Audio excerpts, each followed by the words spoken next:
because we're doing a top 10 list. Doing a top 10. The top 10 variations. That's right. I asked all you guys to vote on your favorite variations when it comes to the action. Okay, no, I didn't. I just made up 10 of them. Or picked up 10 of them. So let's go with what I think is the 10 best variations when it comes to action figures that you will ever find.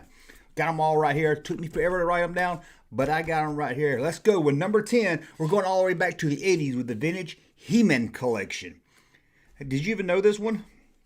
The HeMan figure, you could get it with a rubber head or a hard head.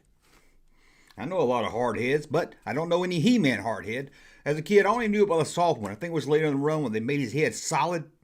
I don't know why. I always like to squeeze in his little head. Didn't you squeeze his head? I used to love squeezing their heads. All of them, not just HeMan. Well, not all of them. Not that robot guy, but, you know, if I could, I would squeeze their head. Don't pop their head off. Their heads were hard to get back on. You could take the arms off, swip them around. But, oh, it was hard getting those heads back on. But number 10, plastic head, hard head, HeMan. You heard it here first. HeMan is hard-headed. What do we have next? Oh, from Todd Toys or McFarlane Toys. Let's go all the way back to the first series, and I could have done a whole video on all the variations for Spawn toys. Almost every figure has a variation. But let's go back with one that really got people stirred up and crazy. Spawn, the Spawn figure from the Spawn line with a mask or without a mask. Oh, I can remember hunting, trying to find that without a mask. It looked good on display, but I wanted it because everybody else wanted it. I don't know why. I just like, oh my God, everybody's talking about the mask, the one without mask, I got to get it. And I think there's actually 2 versions of the mask without. I think there's 4 variations of this at all. But it was a big hunt back in the 90s. Spawn with mask or without mask. Now, I believe no, I have to say the head comes off, but you can switch them out. No, I was wrong. Sorry, it's been a long time. But that's right there.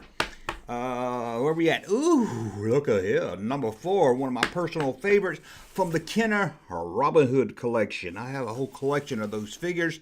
They were the last vintage. I know they're 90s, but they really remind me of the last vintage Kenner era. Because, you know, they're kind of like Star Wars, got the scene on it and everything. They look really cool. But what's the variation here? There's 2 different ones. Both have to do with Robin Hood. You could get Robin Hood with a Kevin Costner head, or the earlier release, non-Costner head. This was before they had the rights to Kevin Costner and they made the figure. Didn't look like Kevin Costner, and then they went back and said, okay, he'll let us do it. And they remade the figure, and no one really cared. I remember finding this back in the 90s when I was buying Robin Hood figures. The toy magazines didn't talk about it. Nobody talked about it. I was all excited about it. Look at this. 2 different heads. I had the internet. I didn't know. Well, I had the internet, but I couldn't figure out why their heads were different. And no one was talking about it. And they're not really worth anything now. But you know how it goes. Ooh. This is another one from the 90s. I remember trying to track down. Me and my buddy Russ been trying to find this one. And then we found it. You had 2 ones. You had Invisible Woman from the Toy Biz collection. Painted or clear. Painted was the hard one to find until we walked into a Big Lots one day and found about 20 of them each. And we loaded up on them because the guy at the comic book store down the road said he would pay us like $20 a piece for them. And then we got them. He's like, you found that many? I don't want that many. And bought like 2 of them. But we found a load of them. They also did a Human Torch that sparkled and one that didn't sparkle. Well, shoot sparks, but that's not on my list there. So there's a bonus for you right there. You got a bonus. You didn't even know it. But Invisible Woman, painted or clear. But although that painted one looked horrible. It looked like Grace Randolph. But the Invisible one, I always like clear figures. So that's pretty cool right there. So I'm doing some bad throwing tonight. You know, you got... I'll cheat, man. Okay, where we at now? Ooh, look at this one. This one is the one. This is probably one of the biggest variations since Blue Snaggletooth. Can you count that as a variation? Is Red Snaggletooth a variation, or is Blue Snaggletooth? Blue came first, so Red's the variation. But Blue is the wrong one. So is he a variation? I just see them as 2 different figures. Where we at? Oh. R5D4. Whew. This is the one you would make you mad because you would go buy R5D4 and then find out there's a variant that makes it better. You're like, oh my God, why did I get this one? Yep, R5D4 with the red mark or the not colored in red mark. Oh, don't you hate when you get that white mark instead of the red one, or the not colored in. Crazy. One of the best variations of all time right there. Where are we at now? Let me see. Oh, this is one I remember in the 90s people talking about. Would get you an extra $10 in your pocket if you found it. For The Last Action Hero. Remember that movie? The Last Action Hero. There's a bad guy who came with a briefcase. And if you didn't open it, and you can find it on the card, you can find it with an open briefcase or a closed briefcase. I don't know why they did this. There wasn't nothing in the briefcase that was like spoiler or anything, I don't think. I think there were some stickers to make eyeball eyes out of, but other than that, but I can remember back in the 90s in the watch section of the toy magazines, investment section, they were like, get this one. This one's going to put your kids in college. Now it's worth about 92 cents. Graded. Where are we at now? Oh, look at this right here.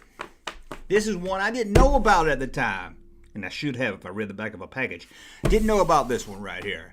Jordy Le Forge from the Star Trek Playmates line had removable visor. The first one released had a removable visor. And you couldn't tell that by looking at the front of the package, but on the back of the package actually had instructions on how to take his visor off.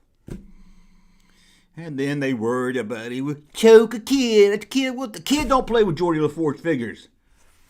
But they glued it in, took off the instructions, and I never had a Jordy Le Forge with a removable visor. Thanks a lot, little kids eat plastic. Where are we at now? Woohoo. This is another one I can remember being hot in the toy magazines at the time and kind of dropped off and no one cares about it anymore. Sequest. Remember that? Sequest from Playmates? Get this, guys. Sequest had a bad guy. I don't forget his name. He looked like a cowboy. He looked like a cartoon. He didn't really fit in with the rest of the figures. He looked like a cartoon. You know what I'm talking about? Anyway, on the package, it said he came with a gun. But the first release said he came with a goon. Yep. I was like, oh, it's like I got a job at Playmates. Had to pause for y'all to laugh right there. I didn't want y'all to pause the video, so I just paused for the laugh. But it's the cartoon-looking bad guy from Sequest, goon or gun variant. You remember that dolphin? The dolphin was hard to find at one time. I remember everybody was crazy about that dolphin. Right there, Sequest 9D9. Larry, you get hungry again? Sorry, I had some peanut butter and I needed to dip something in it. Number two. I could have done this in a small, but the small one was kind of an exclusive, so I did kind of as a variant. So we're going to go to the 10-inch Toy Biz X-Men line of Wolverine, Spy Wolverine. You could get him in a blue or a black. Let me see. Oh yeah, blue or black. I didn't look at the computer. I looked at my card. I got it right here on the card. Blue or black variant. Number one. I'm not gonna throw it because somewhere I didn't grab enough cards, so I got number one written right here. Number one. You can go back to the most popular toy line of the 90s, without a doubt. Captain Planet. And there was a toy figure that was only released in the UK. I don't know why we didn't get him in the US.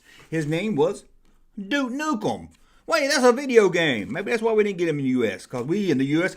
know a different Duke Nukem. But there seem to be two different versions here. One has him in a cool looking clothes outfit and everything, like some Hawaiian outfit. Very cool. The other one's plain and simple outfit. But it glows in the dark. So that's always a plus right there. Don't you love glow in the dark? I remember glow in the dark stuff when I was little. You buy it, take it home, turn the light off, it glow in the dark. And then somewhere in the 90s you had to hold it up to a light bulb for like 10 minutes first to get it to glow.